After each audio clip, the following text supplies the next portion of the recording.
Մի մոռացեք բաժանորդագրվել իմ ալիքին եւ մինչեւ վերջ դիտեք, շատ հետաքրքիր է։ Դիանա Գրիգորյանի նոր հեռուստասերիալը շարունակում է բոլորի կողմից սիրված լինել եւ միևնույն ժամանակ լարված է պահում բոլորիս։ Ինչպես տեսանք, Լեան Էռնային է զանգում եւ ասում է, որ Գրիշոն կրակել է Լեոյի աղբոր վրա, Դավիթի, մի պահավոն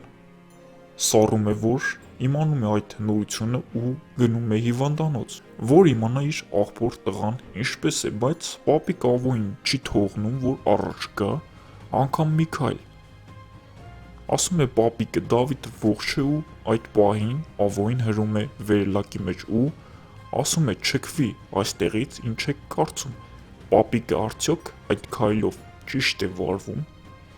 իր տղայի հետ։ Գրեք ձեր կարծիքները եւ մի մոռացեք բաժանորդագրվել իմ ալիքին, որպեսզի առաջինը լինես տեղեկացված։